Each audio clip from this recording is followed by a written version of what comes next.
Hola, buenas, ¿cómo están? Bueno, continuamos con la clase sobre marxismo. Creo que ya supongo en esta clase, bueno, sumo esta y una cortita siguiente vamos a concluir el tema. El video anterior, como no subí un video la semana pasada, esta semana voy a subir dos, ¿sí? Así recuperamos la clase. Nosotros la clase anterior quedamos trabajando sobre el modo de producción capitalista, ¿sí? Dijimos que para Marx en el modo de producción capitalista, ahí está, existía la idea del valor que únicamente era generado, lo que genera valor es el trabajo humano. Y que ese trabajo humano, si bien lo plantea Marx, ya son ideas que vienen de economistas anteriores a Marx. Esto ustedes ya lo conocen, Adam Smith, que es anterior a Marx, ¿sí?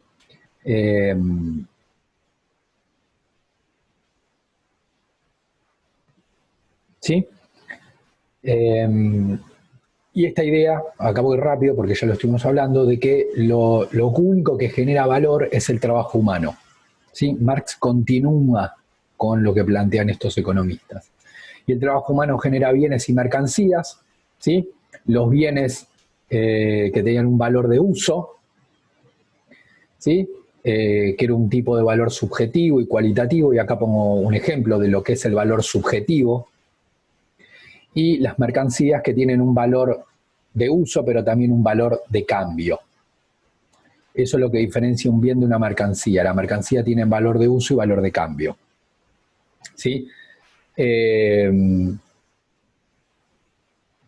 valor de cambio es lo que le permitía ser intercambiado en el mercado y bueno, y cómo intercambio en el mercado una zapatilla por una boligoma. Bueno, y que yo había dicho, creo, el ejemplo que, no me acuerdo cuál era exactamente, pero que yo tenía una fábrica de X producto y lo que quería hacer es, bueno, tener riqueza para después comprar otra cosa. Entonces, bueno, a eso entonces yo vendo la boligoma, me dan dinero y con ese dinero compraba lo que quería, ¿no? Es como que las mercancías lo que tienen es valor de uso, pero también valor de cambio. El valor de cambio es el precio para ser intercambiado en el mercado, ¿sí? El valor de cambio o el precio está determinado por la cantidad de trabajo humano incorporado. Es una medida de valor cuantitativa, ¿sí? Y eso es lo que permitía que mercancías con usos muy diferentes, una boligoma se usa para una cosa y un par de zapatillas para otra, tienen en común el trabajo humano. Este es el elemento igualador que les permitía su intercambio, ¿sí? Y en el capitalismo ese intercambio en realidad se hace a partir del dinero. Yo vendo las boligomas, me dan dinero y con eso compro zapatillas. Ahora,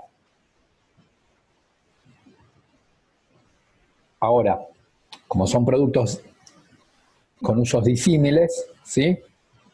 ¿Cuántas boligomas tengo que vender para comprar un par de zapatillas? Bueno, ahí yo lo que miraba es la cantidad de trabajo acumulado que tiene una boligoma y que tiene una zapatilla. Si tienen la misma cantidad de trabajo acumulado, estarían como en el mismo precio. Si un producto tiene más trabajo acumulado, más cantidad de trabajo humano acumulado, ¿sí? Debería valer más. Ahora, en el capitalismo el dinero es lo que lo permite intercambiar, digamos, casi de una cuestión, si se quiere, práctica, ¿sí? Porque entonces, digamos, ya no se intercambian los productos en sí, sino que se hace a través del dinero, ¿sí? El dinero es el valor universal que traduce la cantidad de trabajo acumulado, ya que permite conservar y acumular ese valor en el tiempo, ¿sí? Entonces, el dinero es una medida de valor universal que traduce la cantidad de trabajo humano, ¿sí? Entonces, si una boligoma tiene mucho trabajo humano incorporado, va a tener un determinado precio, ¿sí? Yo la vendo, agarro el dinero y ahí conservo y acumulo el valor en el tiempo, ¿sí? Bien, pero bueno, esto lo expliqué en el video anterior. Continuamos diciendo entonces acá que el valor de la fuerza de trabajo, acá el punto entonces era, bueno, todas las mercancías tienen entonces un valor de uso y un valor de cambio. Y el valor de cambio está cuánto vale algo y bueno, debería valer en relación a la cantidad de trabajo humano acumulado. ¿Sí?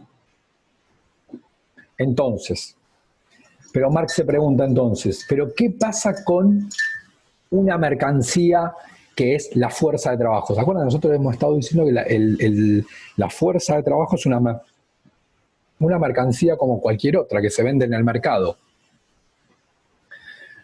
Ahora, un cuaderno, una tijera, una computadora, ¿sí?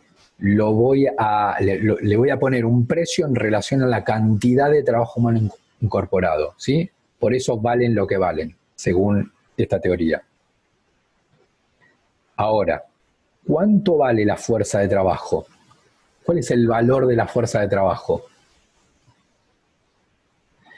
Y ahí se vuelve a la misma lógica, es un poquito más abstracta, pero se vuelve a la misma lógica, que es a la cantidad de horas de trabajo necesarias para como producir y reproducir la fuerza de trabajo. ¿Sí? Es decir, ¿cuánto vale una boligoma? La cantidad de horas de trabajo humano incorporado que tiene esa boligoma. ¿Cuánto vale entonces la fuerza de trabajo? Como otra mercancía. ¿Cuánto vale? Bueno. Perdón, no tenía la cámara. Bueno. ¿Cuánto vale? Yo dije la boligoma. ¿Cuánto vale entonces? La boligoma, ¿cuánto vale? La cantidad de horas de trabajo que tiene incorporado. ¿Cuánto vale la fuerza de trabajo? Vale lo mismo, la cantidad, lo mismo en el sentido del mismo criterio, la cantidad de horas de trabajo necesarias para que este trabajador pueda trabajar, ¿sí? Y al otro día, por eso reproducción, y al otro día poder ir a trabajar y también la generación siguiente, es decir, para que él produzca descendencia. Esto entonces, claro, ¿qué es esto? Bueno, es alimento, es vestimenta, entonces eso es lo que vale la fuerza de trabajo, es decir, las horas de trabajo necesarias para proporcionar los medios de subsistencia y permitir su reemplazo en la generación siguiente. ¿Quién sería su reemplazo? Sus hijos. Entonces, digamos que la fuerza de trabajo equivale a la cantidad de horas necesarias para producir, ya no para producir una boligoma, sino la cantidad de horas necesarias para producirse. Como que la fuerza de trabajo se produce a sí misma, ¿sí? Porque yo voy a trabajar, pero previamente tengo que comer, me tengo que vestir, tengo que tener salud, ¿sí? Como que yo ahí estoy produciendo mi fuerza de trabajo, lo que me permite a mí desarrollar mi fuerza de trabajo, ¿sí? Entonces, ¿cuánto me va a pagar el capitalista? Lo que a mí me sale producir esa fuerza de trabajo. Es decir, ¿qué me sale? Y bueno, me tengo que alimentar, me tengo que vestir, tengo que tener el mantenimiento de mis hijos, que sería como que ahí yo estoy produciendo la fuerza de trabajo de la generación siguiente. ¿Sí? Eso sería como una canasta básica. Obviamente la canasta básica es flexible porque es como decir, bueno, ¿qué es lo esencial? Es un tema complicado, ¿no? Porque ahí, digamos, puede variar de acuerdo a regiones, de acuerdo a momentos históricos, ¿sí? Que sabemos que es, por eso esa canasta básica, lo que es básico en sí mismo es flexible, porque varía de acuerdo al tiempo y al lugar, ¿sí? Tal vez en un lugar geográfico se haga necesario más ropa de abrigo que en otra región. Entonces ahí lo que digo es que lo que es básico es flexible, ¿sí? Entonces, lo que cuesta, ¿sí? Esos medios de subsistencia y tanto propios como generar como reproducir mi fuerza de trabajo, que sería reproducir mi fuerza de trabajo, quiere decir, bueno, que yo duermo y voy al otro día, y al otro día, y el miércoles, el jueves, el viernes, sábado, domingo, y también en la generación siguiente, que serían mis hijos, ¿sí? Entonces, ahí lo que cuesta eso es lo que vale la fuerza de trabajo. Entonces, esto me lleva a la idea del plusvalor. ¿Qué es el plusvalor? ¿Sí? El plusvalor es algo que se da en la relación capitalista-trabajador. Entonces sabemos que el capitalista le abona al trabajador el salario, que es el precio de la fuerza de trabajo, ¿no? La boligoma tiene un precio, la regla tiene un precio, ¿sí? Las computadoras tienen un precio y la fuerza de trabajo, el capitalismo, tiene un precio. ¿Sí? ¿Se acuerdan que, por ejemplo, no tenía un precio en el feudalismo? Porque era el siervo de la gleba, el siervo de la tierra, que estaba unido a la tierra. El siervo tenía que trabajar para el señor, ¿sí? Acá no está obligado a trabajar para el burgués, ¿sí? En teoría, es libre, pero vende su fuerza de trabajo a cambio de un salario. ¿Cuál es entonces ese salario? ¿Cuál es ese salario? ¿Qué cantidad? Bueno, esto decíamos antes, el costo para que ese trabajador se pueda producir a sí mismo y reproducir. Es decir, yo trabajador ya no, además de ir a una fábrica y producir generar un producto en sí, una boligoma, yo mismo me tengo que producir la fuerza de trabajo. Que ¿cómo la produzco? Como si yo fuera una máquina, me tengo como que producir. ¿Y qué es que me tengo que producir y que tengo que comer? Tengo que vestirme porque eso es lo que me permite a mí al otro día ir a trabajar. Y pasado mañana, y pasado mañana, y pasado mañana. ¿Sí? Fíjense como que ahí, entonces, el costo de eso es lo que yo valgo. Si eso para producirme, dado el contexto, ¿no? Es que, digamos, no, bueno, un Mercedes-Benz, bueno, no, porque los otros trabajadores no van a pedir un Mercedes-Benz y ahí vos perdiste. De acuerdo al lugar y de acuerdo a la región, eso tiene como un precio y eso es lo que me paga a mí el capitalista. ¿Sí? ¿Cuánto es un salario? ¿Cuánto es un salario? Bueno, el salario es el costo para la producción y reproducción de la fuerza de trabajo. Ahora, el trabajador entonces, le da el salario y el trabajador, le vende su fuerza de trabajo al capitalista. Con esa fuerza de trabajo se crea, porque ¿qué era lo único que generaba valor? Dijimos, la fuerza de trabajo, el trabajo. El trabajo es lo que genera, lo que crea valor, ¿sí? En una economía capitalista.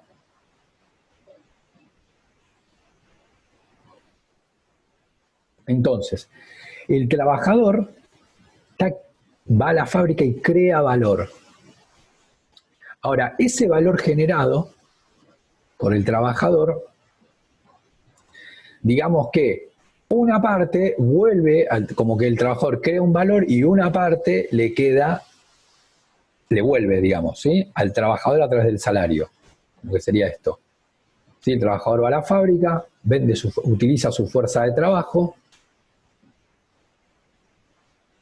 crea un valor y una parte, digamos, que hace esto. Va al capitalista, el capitalista se la devuelve al trabajador a través del salario. Ahora, otra parte del valor que crea el trabajador, no lo crea el capitalista, lo crea el trabajador, es retenido por el capitalista. Y ahí es donde Marx plantea que el sistema capitalista es injusto, porque va determinada cantidad de horas a la fábrica del capitalista y crea un valor. Y ese valor, una parte es retenido por el capitalista. El capitalista, sin trabajar y por ser el dueño de los medios de producción, solo por ese hecho, retiene una parte del valor generado de cada trabajador. ¿Sí? El capitalista lo que tiene es ser el propietario de los medios de producción, pero no aporta fuerza de trabajo y no crea valor.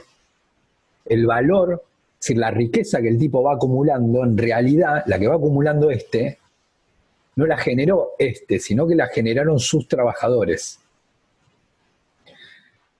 Que una parte de eso es devuelto a través del salario, pero otra parte se la va quedando él. Esto es lo que le permite acumular capital. 0, 1, 2, 10, 20, 30, 10 millones. ¿Sí? Lo que va reteniendo, digamos. ¿Sí? Y no se lo devuelve al trabajador, que fue quien lo generó. Por eso Marx plantea que el sistema capitalista es como injusto en ese sentido. ¿Sí? Porque el trabajador va a una fábrica y genera valor y no se lleva todo lo que él generó. Nos quedan estas dos, tres, sí, vamos a ir rápido acá. Y él lo que plantea entonces es que La gran transformación de la primera revolución industrial, que sucedió a fines a fines de 1700 en Inglaterra, tiene que ver con la maquinaria, con la introducción de la maquinaria en la producción capitalista. La maquinaria en el modo de producción capitalista hizo que aumentara la productividad. ¿Sí? ¿Qué sería la productividad? Es que permite aprovechar los factores de producción, como un mejor aprovechamiento de los factores de producción, se los aprovecha más, tierra, capital y trabajo, ¿sí?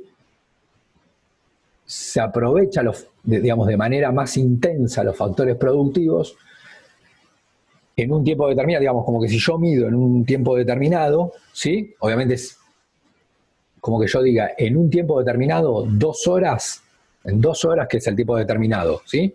2 horas con producción con maquinaria, voy a aprovechar más los factores de producción en esas 2 horas con la maquinaria, ¿sí? Y ahí voy a generar más, ¿sí? O igual o más producción, ¿sí? Es como que hay un aprovechamiento, el aumento de la productividad tiene que ver con que hay un máximo aprovechamiento de los factores productivos, ¿sí? Que en realidad es lo que busca un capitalista. Lo que busca un capitalista a veces no es producir más, ¿sí? Porque producir más te lleva a, ejemplo, ¿sí? Lo digo un ejemplo concreto. Vamos a un ejemplo bien concreto para que se entienda lo de la productividad. Tengo 2 capitalistas productores de suéteres, ¿sí? Entonces, uno compra materia prima, contrata trabajadores, maquinaria, todos como para producir 100 suéteres por día. Y produce 80. ¿Sí? Produce 80. No, vamos a poner un poquito menos, 60. ¿Sí? Produce 60. Porque se perdió tiempo, por lo que sea. Se rompió la máquina, 60. Compró para 100, para producir 100 y produjo 60. Y otro capitalista al lado compró para producir 50, si compró maquinaria, contrató mano de obra, ¿sí? Las materias primas, todo, para producir 50 por día. Y produce los 50. ¿Sí? Entonces, uno apuntó a producir 100 y produjo 60. Y el otro apuntó a producir 50 y produjo los 50. Uno dice, bueno, por eso digo, si uno dice, bueno, es mejor el que produce más, bueno, el que produjo más es el que produjo 60, compró para 100 y produjo 60. Ese produjo 60 suéter por día. Frente al otro produjo 50. Pero cualquier capitalista buscaría ser el segundo, por más que produzca menos, pero es una empresa muy productiva, aprovechó muy bien los recursos y seguramente, seguramente no, ya les digo así como casi que matemáticamente, el segundo va a ganar más plata que el primero. Cuando haga todos los números, ¿sí? Las cuentas, el segundo va a ganar más primero. Y dice, pero ¿cómo? Si uno produjo, y por más que pongamos que el que produjo 60 los vendió los 60, no es que se quedó, los vendió. Y el otro los 50 los vendió. ¿Sí? A un mismo precio, pongamos. Y si no, bueno, si se venden los pullovers al mismo precio, yo preferiría hacer el de 60, porque vendí 60 y el otro vendió 50. No, porque lo que busca el capitalista en sí en realidad es la productividad. Ese es el objetivo. El segundo capitalista fue más productivo. No necesariamente, obviamente, tiene que ver con producir más, porque el otro produjo más, produjo 60, produjo incluso 10 pullovers más, un 10% más produjo. Y vendió un 10%, vendió 10 más. ¿Sí? Y al mismo precio, en teoría, se llevó más plata el primero que el segundo. vendió, en la caja va a tener más plata el primero que el segundo. Ahora, cuando termina de hacer todas las cuentas, en realidad el que mejor le fue el segundo, que vendió 10 menos, pero fue más productivo. Es decir, aprovechó mejor los factores productivos, ¿sí? En el mismo tiempo, ¿sí? Ahí con el tema de los pullovers ya se entiende, ¿sí? ¿Está claro? Entonces, ese aumento de la productividad lo permite la maquinaria, ¿sí? Lo permite la maquinaria. Por otro lado, la maquinaria, lo que también es verdad es que engrosa la cantidad de mano de obra, ¿sí? Aumenta la cantidad de mano de obra, es decir, que permití incorporar ya a mujeres y a niños, sobre todo estoy acá a fines del 1700, 1800. ¿Sí? Porque la maquinaria permitía hacer tareas simples, ¿sí? Una cosa es hacer un pullover a mano, donde uno tiene que saber coser, saber los tiempos, tener las herramientas, saber hacerlo, que en realidad es lo más complicado, tejer, ¿sí? Y acá ya eso te lo resolvía la máquina. Entonces, y lo único tal vez que había que hacer era mirar la máquina, ¿sí? Y ver y tocar algo simple. Piensen en maquinarias simples, ¿sí? Entonces, la maquinaria ahí permitió aumentar la cantidad de mano de obra, porque como eran tareas simples, además los hombres se incorporaban a mujeres y a niños, que obviamente cobraban menos que los hombres, ¿sí? Entonces aumenta la cantidad de mano de obra. La maquinaria, por otro lado, posibilitó que los capitalistas logren controlar la producción, ¿sí? Sobre todo los tiempos y ritmos de trabajo, porque yo puedo programar las máquinas para que vayan a determinada velocidad, ¿sí? De producción, ¿sí?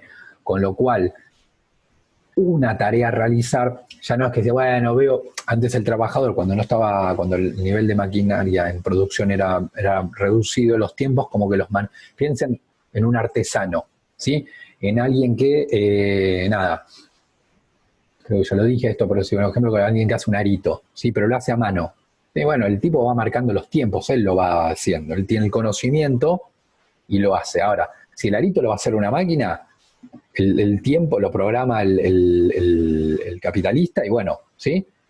Y ahí va saliendo la producción. Y si el trabajador como que se tiene que acomodar a esos ritmos de trabajo que propone la máquina, que a su vez los pone el capitalista, ¿no? Es decir, la maquinaria posibilita que los capitalistas controlen la producción, ¿sí? Por otro lado, la maquinaria produce una reducción del valor de los bienes de consumo, ¿sí? Nosotros dijimos, bueno, ¿cuánto tienen que valerlos? ¿Cuánto valen los bienes? Bueno, los bienes valen la cantidad de trabajo humano incorporado. Pero si en el proceso productivo se mete una máquina, la cantidad de trabajo humano por unidad de producto se reduce. Porque obviamente la maquinaria produce más rápido, así capaz un trabajador hacía un suéter sin la maquinaria en 10 horas. ¿Y cuánto valía un suéter? Bueno, esas 10 horas de trabajo. Ahora, con un telar,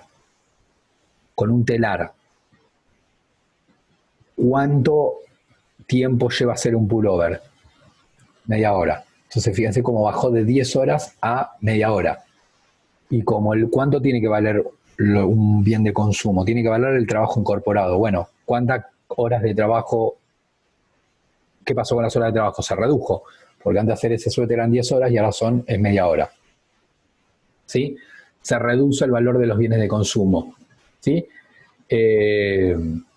Acá hay también todo un tema en relación a esto que se propone en el paréntesis, ¿sí? Debido a que se reduce la cantidad de trabajo socialmente necesario para producir la unidad, es decir, el trabajo humano, esto que antes decíamos, pasa de 10 horas, lo hace en media hora, el salario también baja. ¿Sí? Porque se acuerdan que cuánto valía un salario. El salario tiene que ser lo que le costaba al tipo vestirse, por ejemplo, dijimos, ¿no?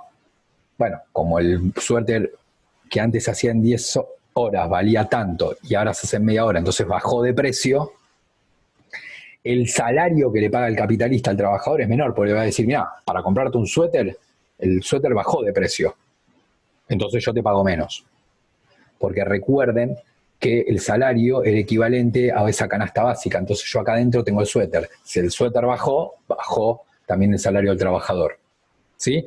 Eso lo que posibilita es la producción en máquina. Por último, genera un crecimiento de la plusvalía en favor del capitalista, ya que la cantidad de horas laborales se mantenía inalterable. ¿Sí? Acá en la jornada, ¿sí? Esto que decíamos del plusvalor, como que la maquinaria hace que el capitalista se lleve más plusvalor. ¿Por qué?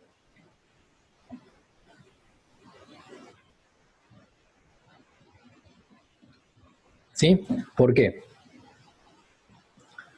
Porque,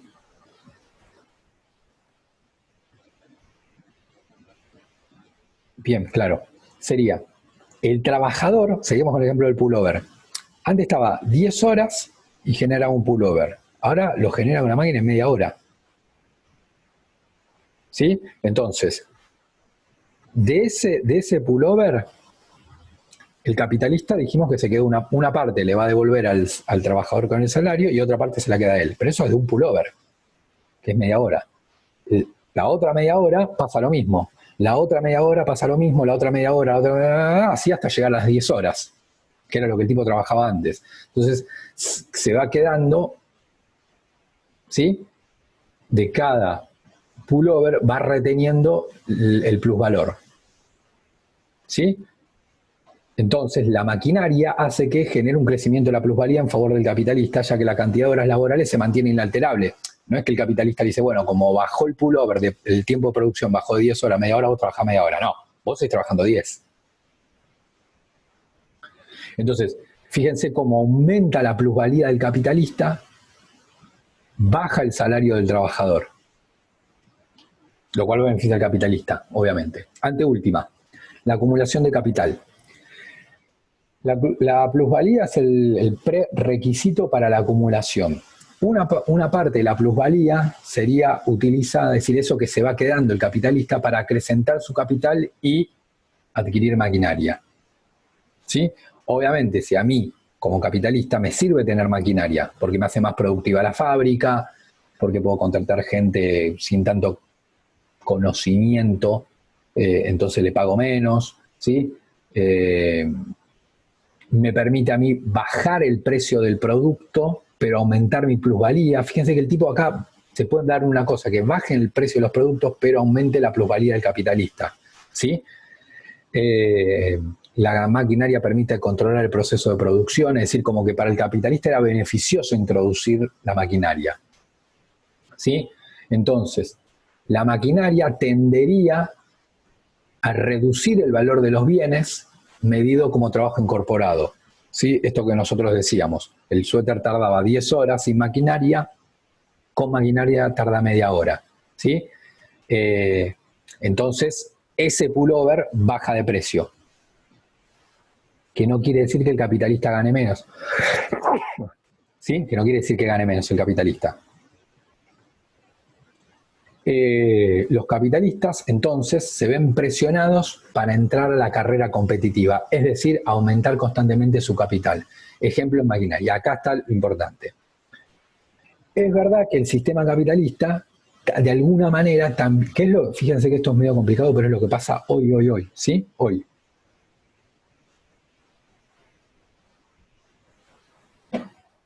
Sí, yo soy un productor de pullovers y como introduje maquinaria y el pullover pasó de producirse de 10 horas a media hora. Entonces, como tiene menos trabajo humano incorporado ese pullover, porque antes eran 10 horas y ahora es media, puedo bajar el precio del pullover. Y yo seguir ganando, ¿no? Porque obviamente no es una baja de precio yo perdiendo. Yo bajo el precio del pullover, como tiene menos cantidad de trabajo humano incorporado, ¿sí? Bajo el precio. La clave es qué pasa con mi competidor. Mi competidor ahí se ve como forzado, entre comillas, no porque una ley lo obligue, porque no hay ninguna ley, pero se ve como obligado a decir, tengo que introducir maquinaria, porque yo el pullover lo sigo teniendo al precio de 10 horas de trabajo, y así no me lo va a comprar nadie. Entonces, ¿yo qué me veo obligado? A la parte de mi capital que yo tengo, a decir, bueno, compro una máquina para competir con el otro.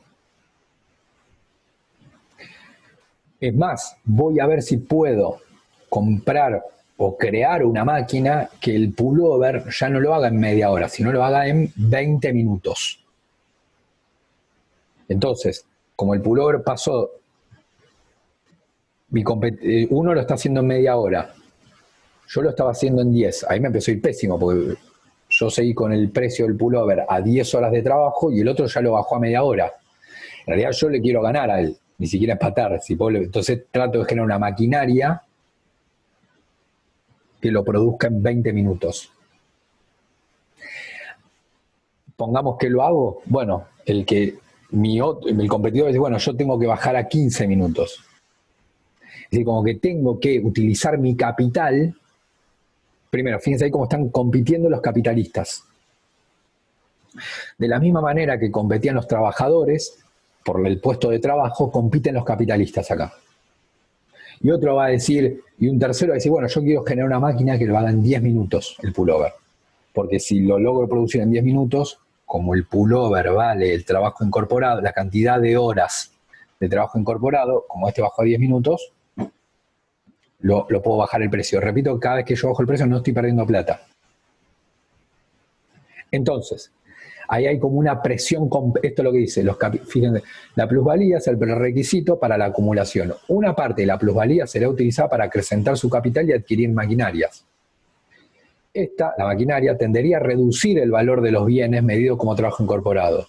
Los capitalistas se verían presionados a entrar en la carrera competitiva, es decir, aumentar constantemente su capital, por ejemplo, en maquinaria. Es decir, como que ahí hay algo, nos está de alguna manera llevando, presionados a utilizar nuestro capital,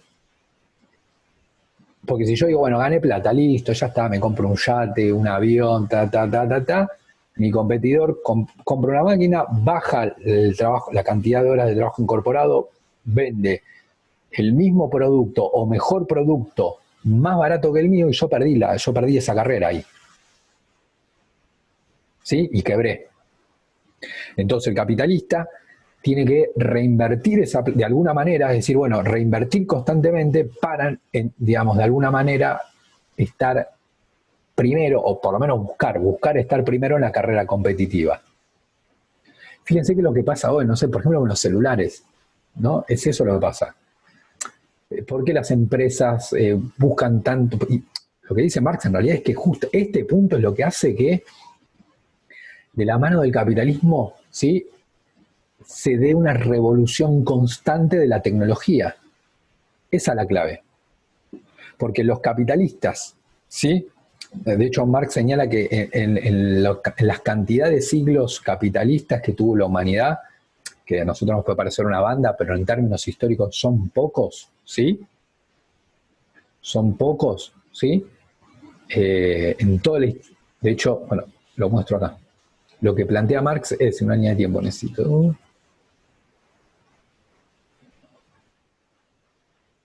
¿No hay una línea de tiempo? Sí. ¿Dónde anda? Acá. A ver si hay otro. Bueno, sí, acá. ¿No? Como que gran parte de la humanidad, en realidad, lo que plantea Marx es que justamente esta presión entre capitalistas, esta competencia que se da entre capitalistas por ganar el mercado, ¿sí? Porque yo quiero vender pullovers, pero el de enfrente también, el de la otra marca también, el de la otra marca también, el de la otra marca también, competimos por el mercado, hace que volquemos recursos en tecnología, y es lo que vivimos hoy, digamos, que a nosotros, tal vez a ustedes les va a parecer que es algo de ahora, digamos, la tecnología, pero la verdad que es algo que viene desde lo que nosotros estudiamos como consol. Sí, ya se ve algo en la transición, en realidad, se ve algo en la transición, y a partir de la consolidación del capitalismo en el siglo XIX comienza a ser claro. ¿Qué comienza a ser claro? Que es clave la cuestión tecnológica. Es decir, que una de las cosas que en el capitalismo se mantiene, lo que se mantiene es la revolución tecnológica. Es como que lo que se mantiene es el cambio, hay como una contradicción, porque lo que se mantiene, lo que se conserva, es la revolución de la tecnología, que la tecnología cada vez salta más, ¿sí? Un paso más y un paso. Y como que en realidad, justamente esta presión competitiva entre las burguesías, ¿sí? Digo, y los vemos con las apps, por ejemplo, ¿no? No es que, obviamente la búsqueda tiene que ver con, de hecho, una de las personas más ricas del mundo tienen que ver con, ahora, por ejemplo, con la creación de apps que usamos, ¿sí? Así que ahí hay obviamente un fin económico, ¿sí? Entonces, como que acá esta presión competitiva, esta presión... ¿Y qué pasa acá? ¿Los seres humanos no eran inteligentes, que no creaban tecnología tan avanzada como sí creamos acá? No, sí, eran igual de inteligentes. Lo que pasa es que lo que hay acá es un sistema socioeconómico que yo, yo soy iPhone y bueno, para ganar el mercado necesito una innovación tecnológica fuerte. Y Huawei lo mismo, y Samsung y otra empresa, entonces necesitan invertir en tecnología para ganar el mercado, porque están en esa presión competitiva, ¿sí? Si por más que iPhone le vaya bárbaro un año, ¿sí? Y gane mucha plata, no puede decir, bueno, gasto todo lo que gane, la gasto en yates. Y no, porque ahí vos lo que tenés que pensar es que tal vez el otro innove, tenga una nueva maquinaria que genere un producto mucho mejor que el tuyo, y vos perdés al año siguiente. Que en realidad en el fondo es lo que obviamente entonces la mayoría de las empresas invierten, pero bueno, como están en competencia, no es que dice, bueno, gasto toda la plata en yates, ¿no? Muchas veces ponen plata y ahí pierden. De hecho, fíjense, lo pasó mucho con marcas de celulares, ¿no? Que en un primer momento la que usa todo el mundo es una, y después, en su momento, por ejemplo, era Nokia. Bueno, Nokia se super usaba y después ya se dejó usar, como que quedó como en segundo, tercer, cuarto plano, ¿no? Es decir, que acá se da un avance, una revolución tecnológica constante, como que hay un cambio constante de tecnología acá, que incluso es superior a todo lo que se avanzó acá. Dice, de la mano del capitalismo en pocos siglos se avanzó en tecnología en todo lo que nos avanzó acá. Imagínense que solo en este, fíjense acá tengo 1, 2, 3, 4, 3 modos de producción contra uno. Y acá se avanzó tecnológicamente todo lo que nos ha avanzado acá. Por ejemplo, no sé, volar. El hombre llegó a la luna, satélites, ¿sí? Bueno, todo eso de la mano de acá.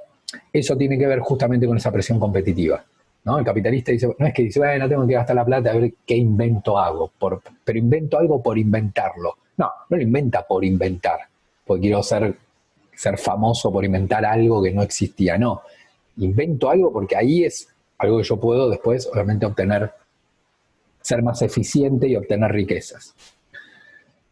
Los capitalistas representan o expresan categorías económicas, relaciones sociales, intereses de clase. Sus acciones no deberían ser comprendidas en términos de motivaciones individuales.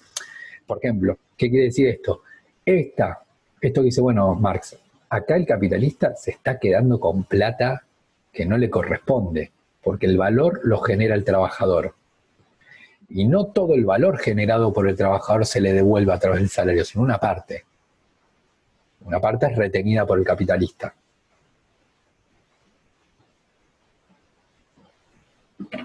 Eso es injusto.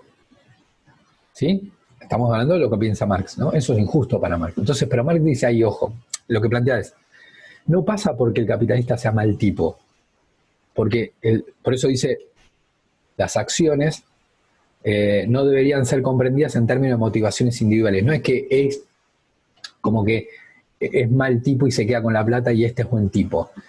Lo que plantea es que se crea un sistema que las personas que estén acá, ¿sí? Que estén acá adentro, sean de buen corazón o no lo sean, van a apropiarse de este valor. Por más que sea el tipo más bueno del mundo. ¿Sí? Entonces, los capitalistas, sus acciones no deberían ser comprendidas en términos, no es que el tipo, como que el capitalista es malo y ese capitalista es de mal corazón, es mala gente, entonces le saca la plata a un pobre trabajador. No, en realidad es algo propio de la clase. Sí, de la clase social me refiero. Última. La teoría de la revolución social. ¿Sí? En este punto, entonces, esto tiene que ser leído así. Este es simple. 1, 2, 3, 4. Llego a esta conclusión. ¿Sí? 1, 2, 3, 4 y llego a esa conclusión.